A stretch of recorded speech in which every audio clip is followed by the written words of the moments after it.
Hello, hello, hello. Once again, how's everybody? This is yours truly, Will from Simple Sublimation, and we're gonna get straight into it today. All right, all right. Now, allow me to grab my scissors really quickly. Every now and again, I will forget those, so I like to try to keep them handy. All right.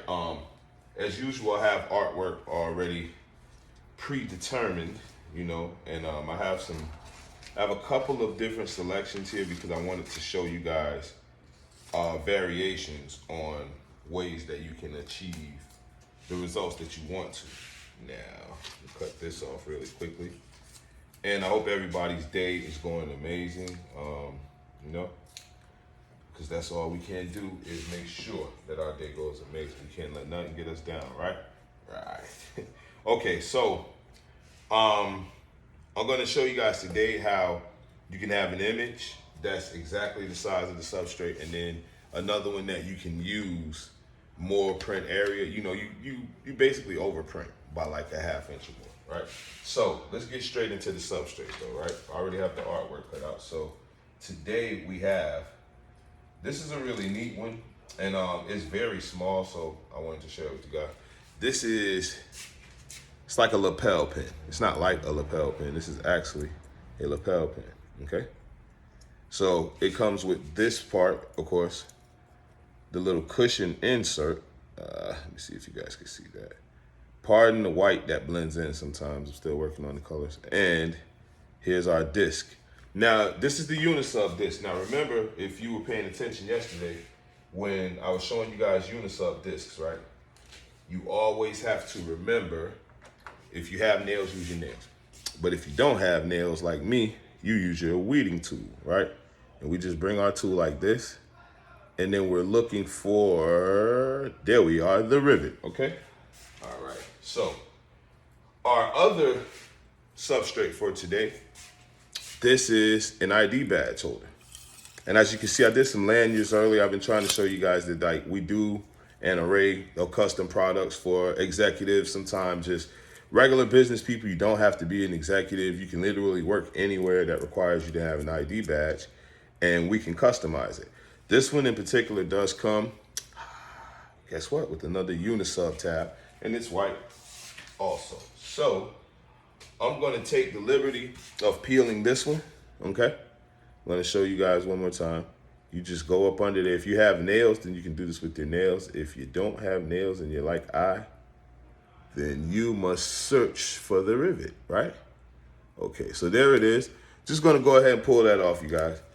I like to let everyone see it though, because we have beginners. This is for beginners, and sometimes they're just now tuning in a little late, so we want them to catch everything else that we're doing, right? Right.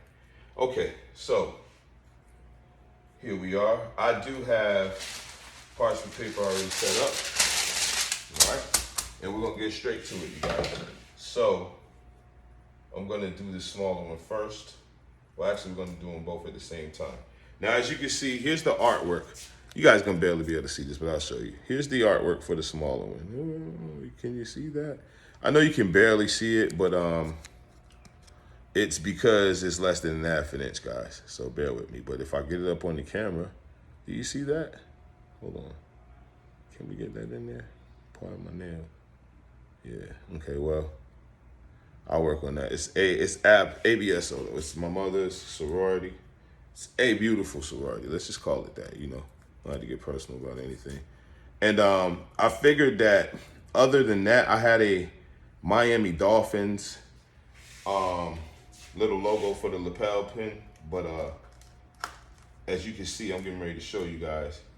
We probably wouldn't have gotten anywhere with that because the image is even smaller than that one, although they're the same size. I did them both at like a little over ½ inch because it comes out to ½ inch. But look at this guy. Look, here's the Miami one right here. Can you see that? I apologize for the contrast. It has to, it's gonna have to settle on its own or whatever, but today we're just doing this quickly. So as you can see, that's the Miami one, but we have this nice little designer, what do you call it? We have the designer design for this other one. It's a brand name. We're not going to get into just over promoting those guys. We're just using it strictly for the example, okay? So what I'm doing now, guys, is when you have it, this one, thankfully, there's tons of designs on the big one for the ID badge. But this one here in particular, you want to be really careful, because if you don't position this the right way, like right side up, then it's going to print crooked. And when you try to place it, it's going to look horrible. So thankfully it's round and you shouldn't have those issues, but trust me, I've seen stranger things happen. Okay, all right. So here we are. Now we're just going to place that like that. And what I should have done, ladies and gentlemen, is I should have cut me a smaller piece of parchment paper just to place over those two. The reason being is when you have a bigger sheet of parchment paper, then there's a wind effect, all right? Even as you're placing it just gently, there is a slight wind effect. So you don't want anything to blow, you don't want anything to move. We're gonna do it just like that. And I'm gonna come down 184 degrees Celsius, because this is a Celsius press, and then 45 seconds.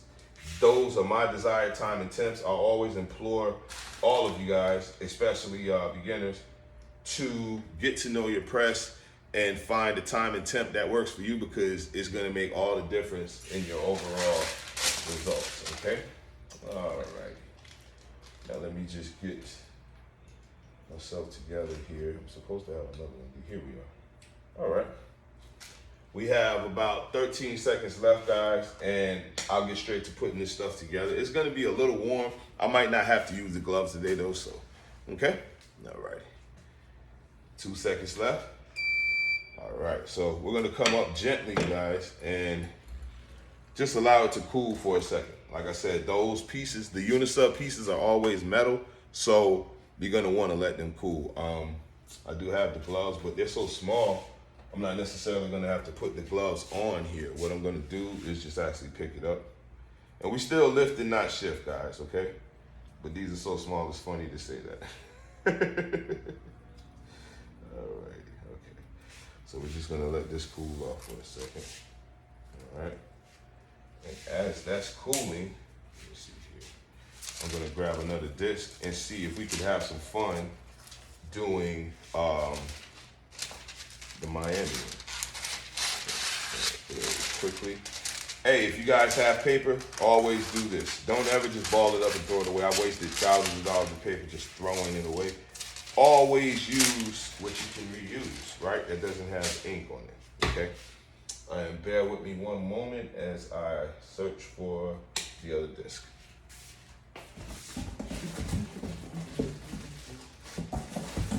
If you like to, you can just pretend like some of that music is playing when you're waiting for like anything else.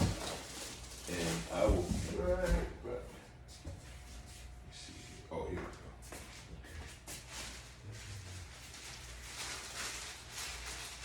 All right, and like that, we're back. Okay. So, once again, you guys are going to pick this up. I'm going to show you guys the results in just 1 second. Just bear with me. I wanted to kind of do a comparison on one of these though. So. And that'll happen from time to time, you guys, but as long as you remember to have your gloves and lift and not shift, everything is going to be fine. All right, so here we are. Just place that right there in the middle. Okay, guys, I'm going to place him there.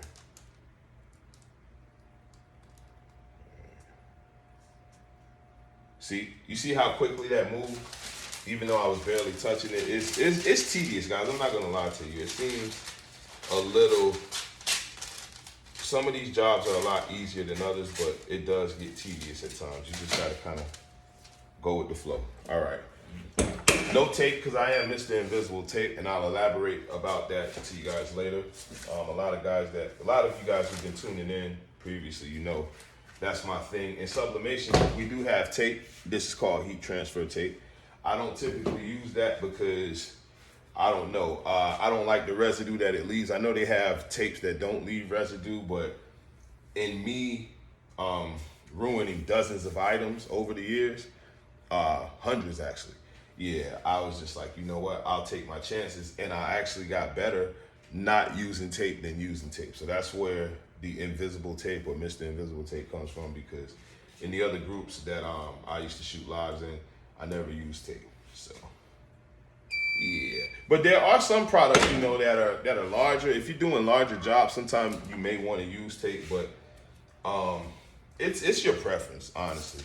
Like I said, if you love tape, use tape. If you don't prefer tape, don't use tape. All right. So here we are. We're gonna go for the grand reveal now, ladies and gents. Now, there's a sticky part. As soon as you touch this, right? This part is very, very sticky, okay? So be careful, all right? And after you stick that there, where's my weeding tool? Here we go. You grab your weeding tool, nails if you have nails, and you're just gonna wanna pull that up. Hold on. It should come up momentarily, guys. Sometimes they want to be a little stubborn, but there we go. See that? You just want to flip that up like that. I showed you from the opposite side, so you can just see it going up. Once you've seen one go up, you've seen them all, right? It's kind of like the space shuttle. All right, so here we go. Now, this is a very cool little lapel pin. And I hate that the image is so small, you guys, but we got a little AKA lapel pin here. Now, I use the white space on this, right? And if you want like more of an appearance, if you choose to make one of these, hold on, let me see, there's gotta be a better way. Yeah, if you choose to make one of these and you like a better appearance, right? Then choose something that's more full color. Try not to use the white space. Like if you have a logo that's saturated in color, use that. But this came out very well, by the way. I just want to let you know. I tend to complain about things because I'm a little older and that's how you get sometimes in your industry. But that right there came out excellent. And so on the ID badge, and here's a very important, oh my God, please. I made one of these for my son and I was so embarrassed because just like I'm holding it now, if you look on the back, this side is upside down, right? So as he's doing this, the logo will be upside down. When you're making yours, make sure it's right side up. You want to make sure the plastic is hanging, right? Plastic hanging, okay? One more time. Make sure the plastic is hanging, okay? So it can clip on the right way and everybody can see what they're supposed to see. So you have a little white piece over here that's blocking the adhesive, right? It's a protector, actually. You want to take that off. And as you take that off, there's the sticky part, or as we call the adhesive part, right? Now, you want to make sure that your disc is symmetrical, meaning it's facing the way you want to face. Make sure your plastic is down so you can get the desired result, okay? All right, so I'm just gonna place this really quick, guys, all right? Here we are, and you just put it right there in the middle. Make sure it's centered, guys, because once that thing is on there, it's not going anywhere, okay? So I'll just, there you go, all right? Now let me just buff it really quickly. And as I'm buffing it too, guys, I'm really just reinforcing the disc on there, right? And I'll bring both of the items that we did so you can see them too again. Now, pardon this one because, as I said, you can barely see the logo, but it's there in the middle, AVSO. And if I was to clip it on, I mean, I don't know if y'all need to see that or not, but here's the clip right here. So just pretend this is the lapel, right? All right, anyway. And here is the, man, they're gonna kill me for not remembering what this is called, the ID badge holder, right? Now, if you can see, hold on, let me turn that down some. I did, see the brand that's there. I did like a little Hermes thing. My son likes a lot of little designer stuff, so every now and again, if he doesn't go blow his money at Millennium Mall, I'll make him something, right? Right. Okay, and see, you can put his ID there, be the cool guy at the job, and he'll be like, man, where'd you get that? I didn't see those on the Hermes website. All right, so once again, you guys, this has been Simple Sublimation, and I hope that I was able to make the process of sublimation a little more simple for you guys. Tune in for the next one. Keep God first. And yeah, man, have a good day. All right. Talk to you later.